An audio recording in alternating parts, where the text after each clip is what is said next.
Swayam Prabha. Digital India. Educated India.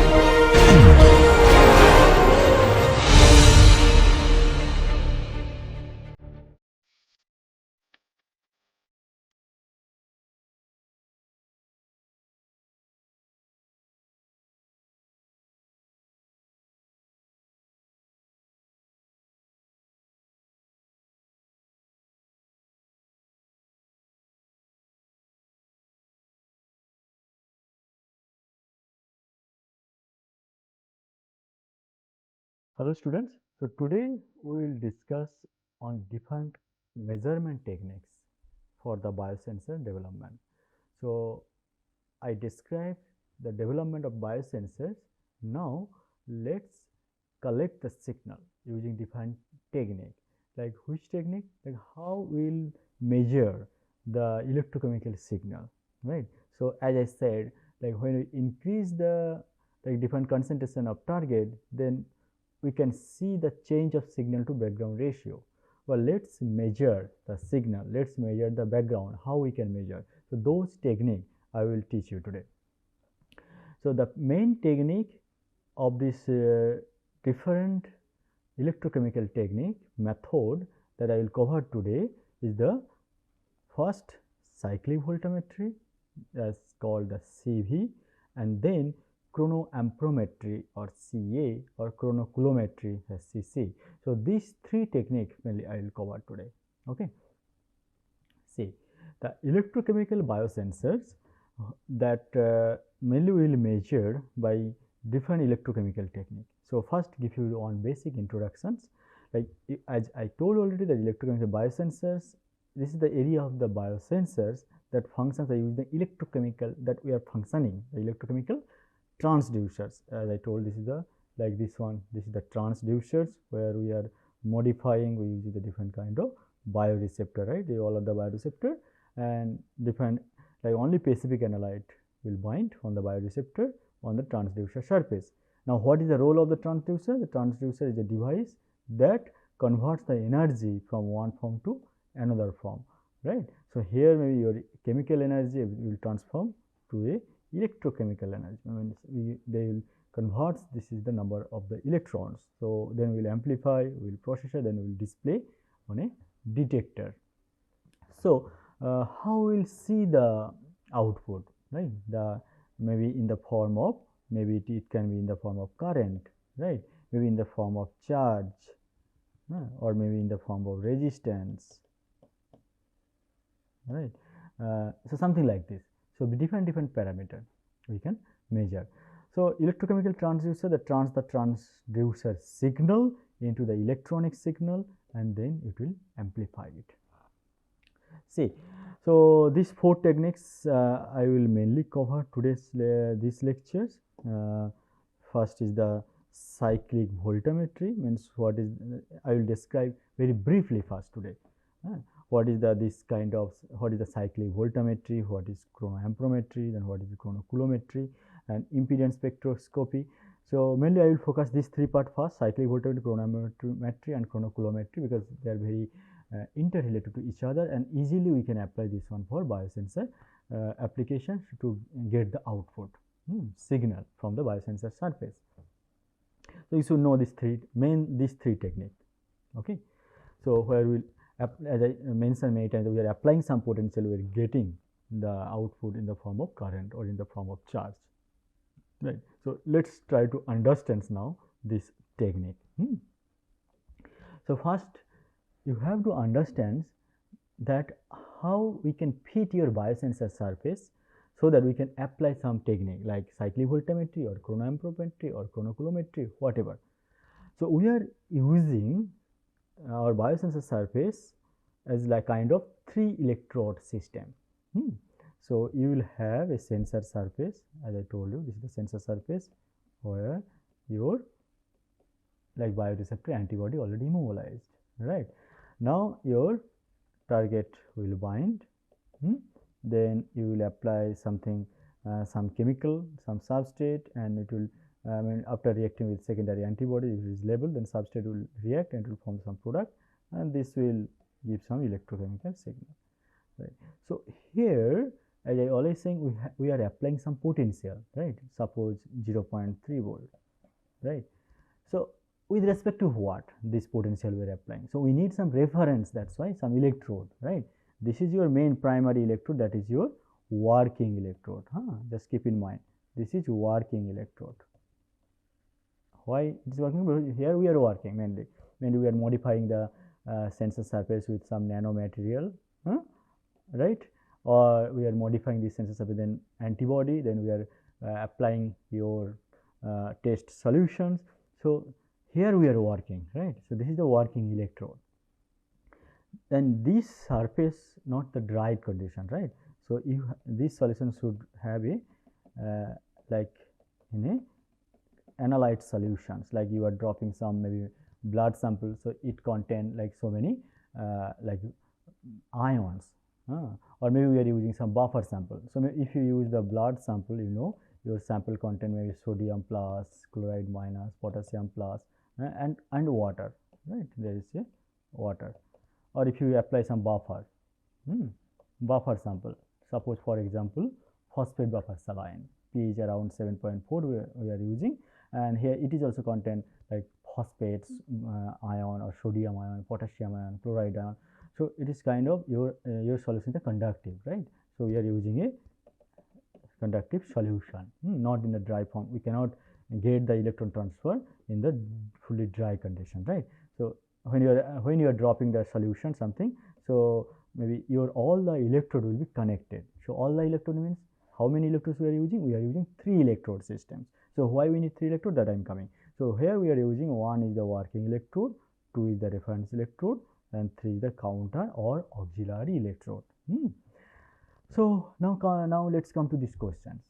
Why we need 3 electrode system? Generally in the 2 electrode systems case, the flowing the current between the 2 electrodes, and none of the electrode potential is fixed, right?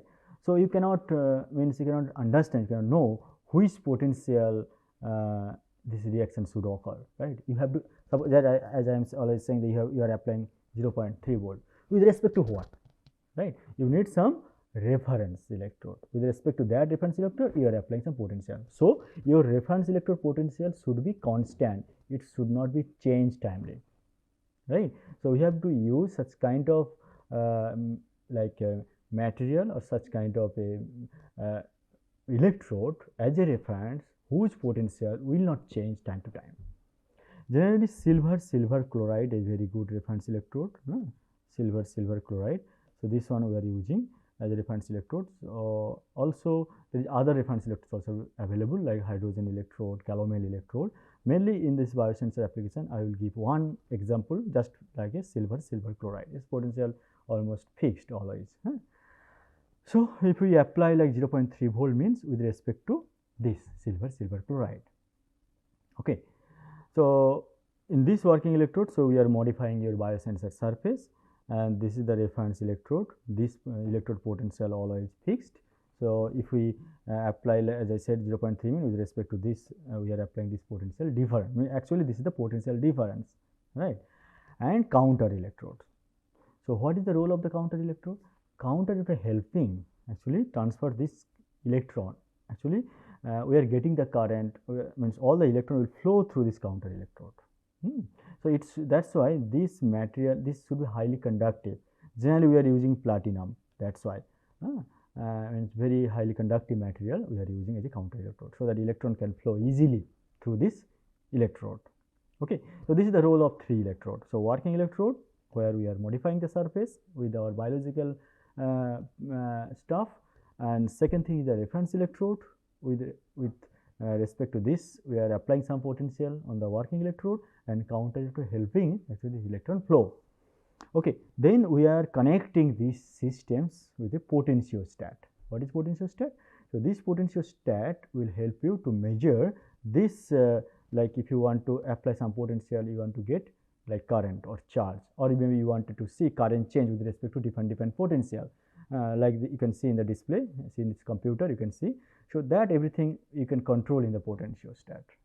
So there is a different software you can play around here, like that is called cyclic voltammetry, chronoamperometry, coulometry or impedance spectrometry, spectroscopy, everything you can, anyone you can select in the potentiostat, then you can run and you can see the changes on the display.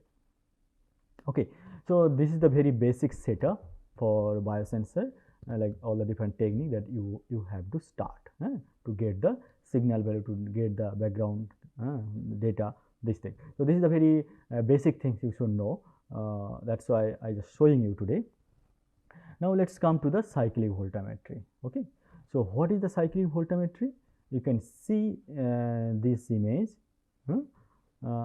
Why we are saying the cyclic?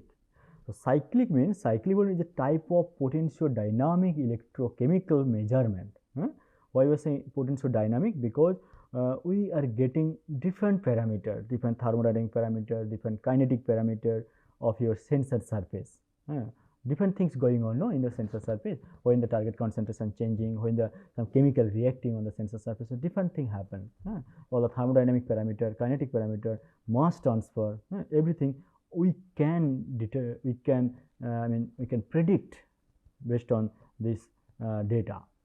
This is very informative data or cyclic voltammetry. So whenever you want to understand like the property of a transducer, or maybe your sensor surface is modified with the different biological stuff or not, you can run a cyclic voltammetry. You will get lots of information that I will come one by one, or even next few classes also I will show you how you can use this technique to characterize your sensor surface.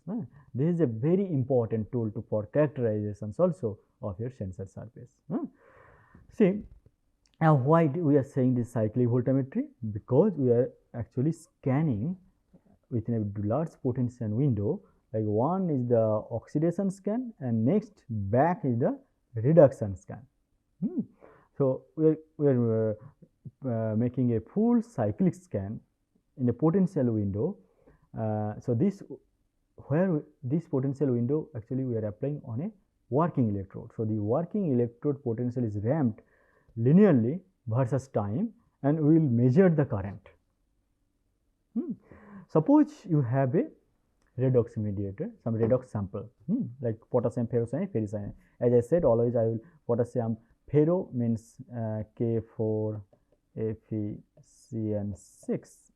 So here iron 2 state, right? That I am mentioning like Fe2 plus way, like this. Or Fe3 means K3 FeCN6. Here iron 3, right? Where I am mentioning Fe3.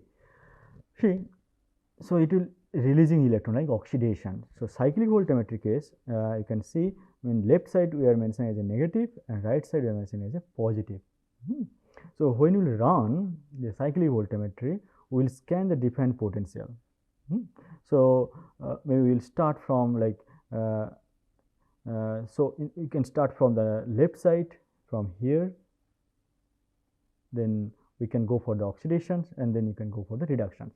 But one thing you can see, some papers they are showing this, the PC means the EPC means this is the potential for the cathodic.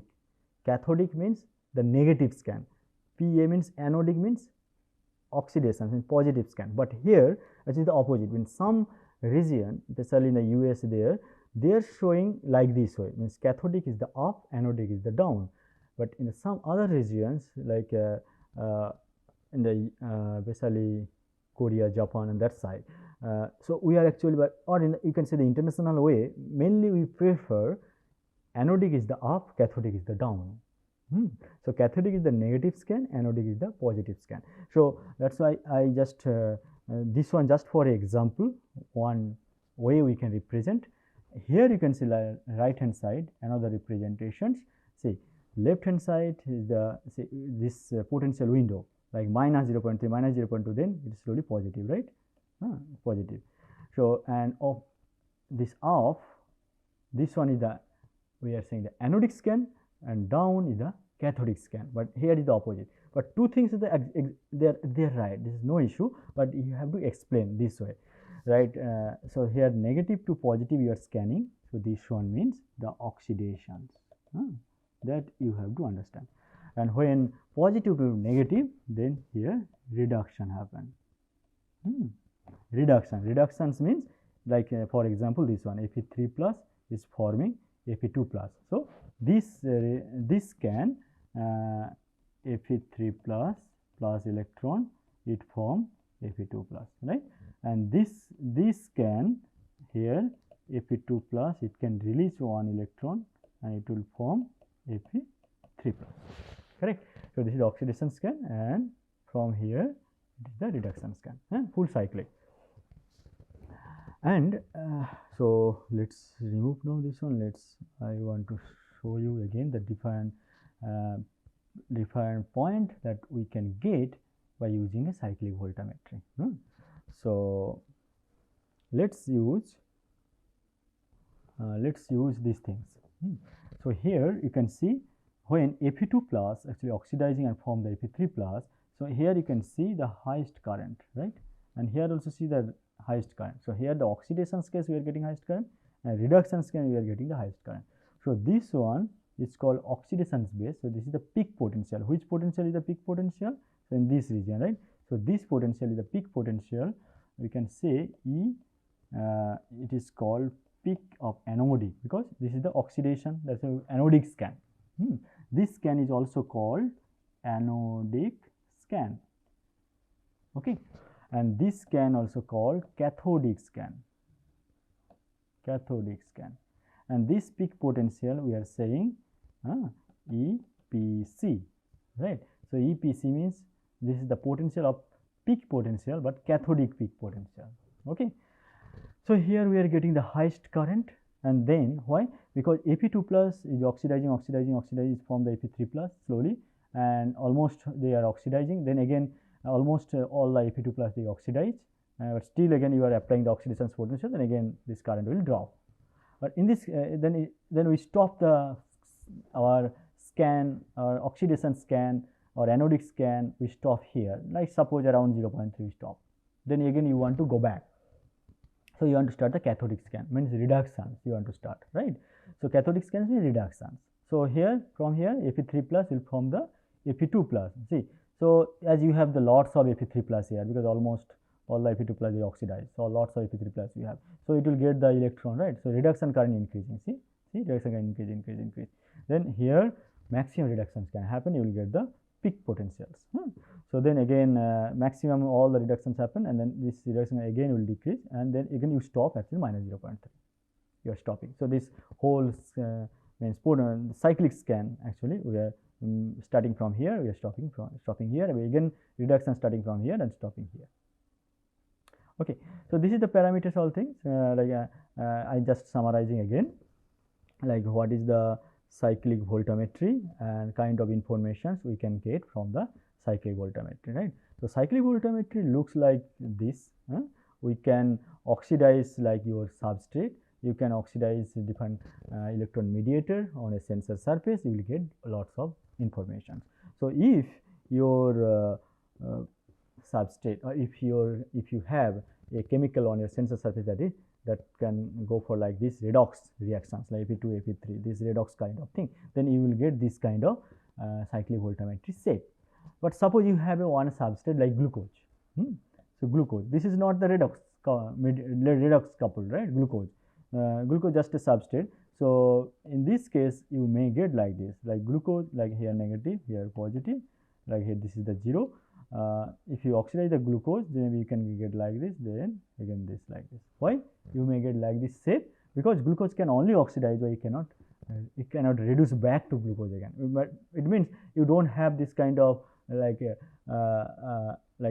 is kind of mediator kind of things, like Fe2 plus from Fe3 can go fully again go back to Fe2, not possible for the glucose case. That's why you will get only the oxidation, but reductions will be very low. You will get the reduction current, but very low, because it will not go back to again Fe2 means glucose. Okay, so this is the another shape of the cyclic voltammetry. This is very good like the oxidation reduction shape for the cyclic voltammetry. And if you don't have this kind of mediator like oxidation and reduction, this couple if you don't have, just you want to run a cyclic voltammetry in a buffer solution, right? In this case you may get like this, see This kind of cyclic voltage you may get. Like there is no mediator, no like Fe2 plus Fe3 plus, then you will get simply like this, one kind of straight line, or only maybe you can get this kind of a output. This is because you don't have any oxidation species or reduction species. Only this is called the double layer current. That current only you can see in your cyclic voltammetry. Okay. Okay, so I will now come next few slides. Then I will show you how we can use for the biosensor measurement for the cyclic voltammetry. So before that, I can show you another technique that is called chronoamperometry. What is chronoamperometry? So chronoamperometry, it is also a electrochemical technique, but this technique case will apply certain potential. Suppose from the actually that potential will decide from the cyclic voltammetry. Suppose in your biosensor surface you have different chemicals, suppose ruthenium hexaamine, right? Ruthenium 3 plus and ruthenium 2 plus, this couple, right? They are making a redox cycling reactions that I taught you. If this kind of redox couple you have or some reactions, so you can make first one cyclic voltammetry, right? So suppose here and you are using like T-shape or methylene blue, this kind of chemical suppose you are using. So this whole chemical mixture you can take a cyclic voltammetry first. You can take a cyclic voltammetry. How? Means you just take a sensor surface and that chemical and then take cyclic voltammetry. Suppose it looks like this. Okay. So now what is chronoamperometry? I told it is a electrochemical technique in which the potential of the working electrode is stepped and the resulting current from the Faraday process. So Faraday process means this redox process. This current will measure by applying a fixed potential. So it's and with the function of the time. So you can see I just showing an example in the left hand side. So with respect to time, we are applying a fixed potential. Suppose 0.3 volt we are applying. So we will get the output in the form of current with respect to time.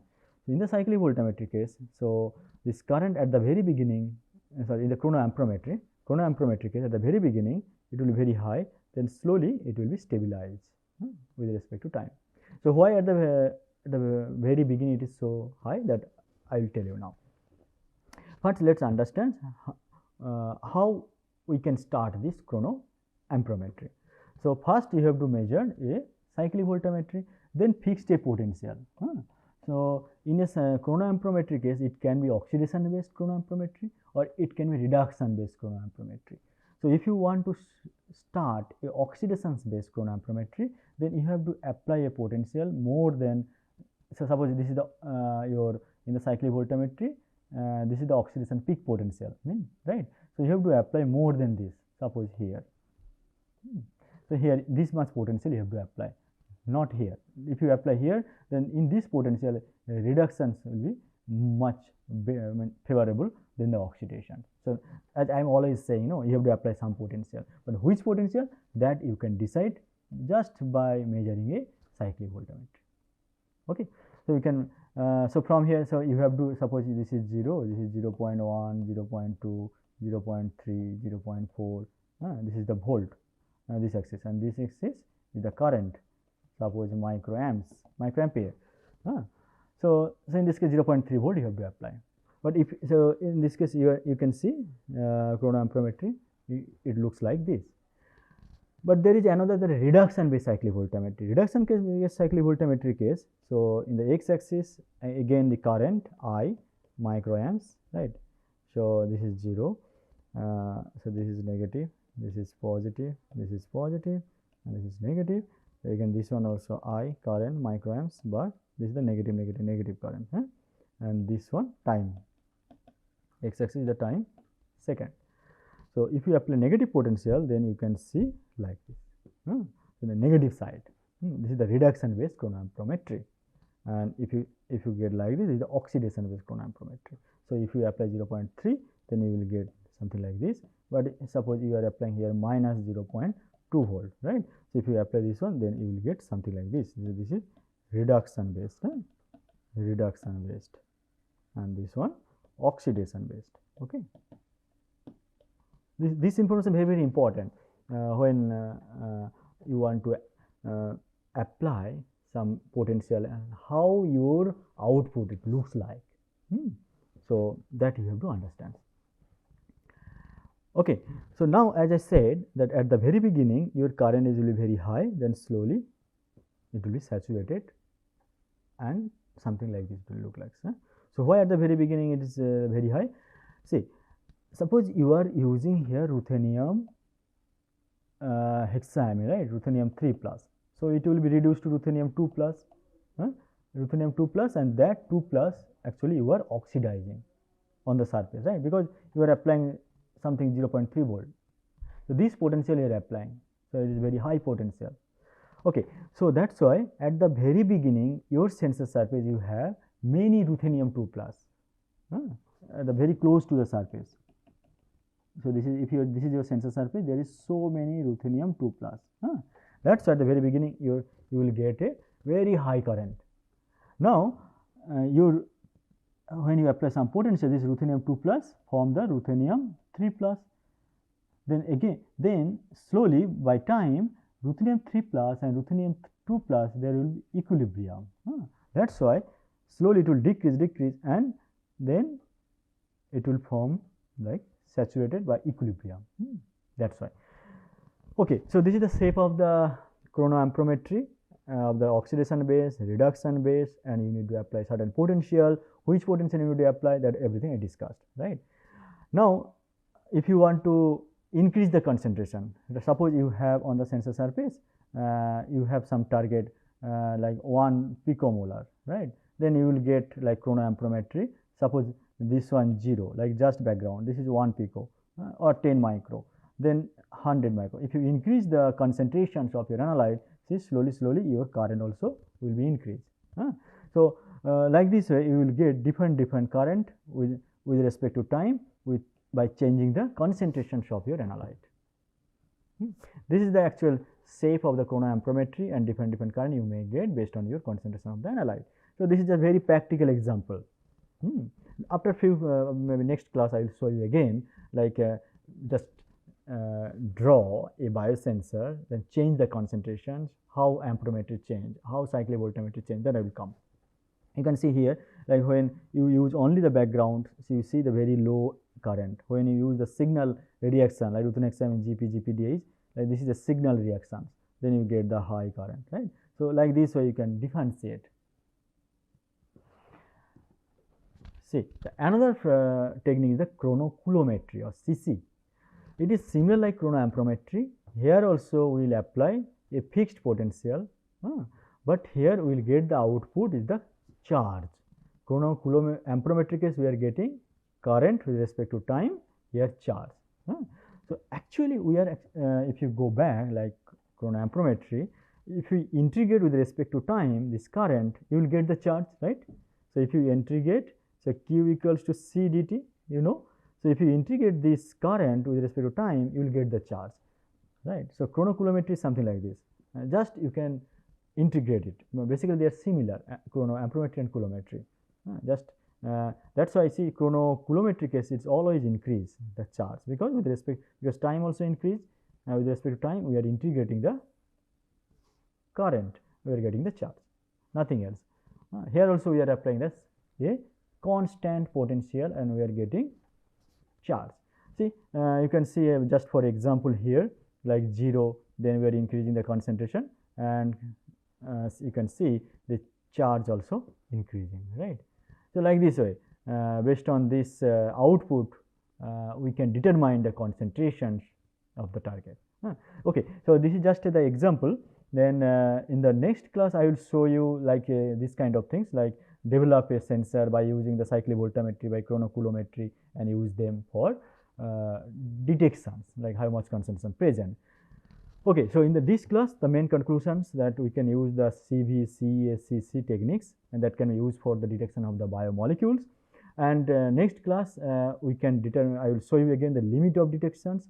See, the sensitivity of the sensor is very, very important. So by using the cyclic voltammetry, amperometry, coulometry, how we can determine the limit of detections, that I will teach you in the next class again. This is very, very important parameter. Thank you very much.